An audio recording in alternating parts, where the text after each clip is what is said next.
നമസ്കാരം. എന്നാ ഉണ്ട്? ഞാനിവിടെ കുറച്ച് കലാപരിപാടിയില്ല. നമ്മളൊക്കെ ചിലപ്പോൾ ഭയങ്കര ലോയിലേക്ക് പോകാറില്ലേ? ഫിനാൻഷ്യലി അല്ല കേട്ടോ, ഐ മീൻ മെൻ്റലി. അപ്പോൾ നമ്മൾ അതിനെ ഓവർകം ചെയ്യാൻ എന്തൊക്കെ ചെയ്യും? നമ്മളിലൊരു 90% ആൾക്കാരെങ്കിലും നമ്മുടേതായ ഒരു മെത്തേഡിൽ കൂടെ അതിനെ ഓവർകം ചെയ്യും അല്ലേ? അതിലും നിൽക്കാതെ വരുമ്പോഴാണ് നമ്മൾ മെഡിക്കൽ സപ്പോർട്ടൊക്കെ തേടുന്നത്.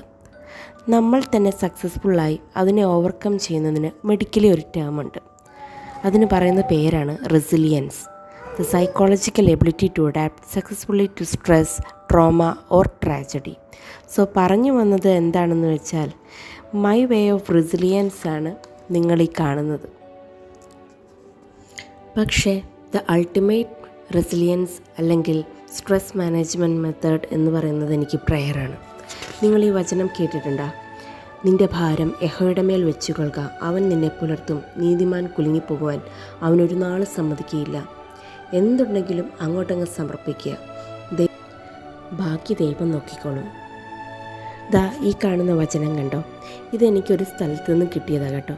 നമ്മളൊട്ടും എക്സ്പെക്റ്റ് ചെയ്യാത്തൊരു സ്ഥലത്ത് നിന്ന്. സ്ഥലം ഏതാണെന്ന് ഞാൻ പറയുന്നില്ല, പക്ഷേ എനിക്കുള്ള വചനമാണെന്ന് കരുതി ഞാനിതങ്ങ് എടുത്തു.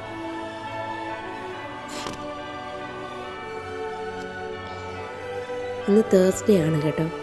അപ്പോൾ വീക്കെൻഡ് ആകുന്നതിൻ്റെ ഒരു സന്തോഷത്തിന് ഒരു ചിക്കൻ ഫ്രൈഡ് റൈസും സോയാ ചങ്ക്സ് ഫ്രൈയും ആകാമെന്ന് വെച്ചു. ചുമ്മാ നമ്മുടേതായ ഒരു സ്റ്റൈലിൽ അങ്ങ് വെച്ചതാണ്. എനിക്ക് ചിലപ്പോൾ കുക്കിങ്ങും ഒരു സ്ട്രെസ് മാനേജ്മെൻറ്റാണ്. നമുക്ക് ഇഷ്ടപ്പെട്ട ഭക്ഷണം കുക്ക് ചെയ്യുമ്പോൾ ഒരു സന്തോഷം. പക്ഷേ ചിലപ്പോഴൊക്കെ കുക്കിങ് എനിക്ക് സ്ട്രെസ് ആകാറുണ്ട് കേട്ടോ.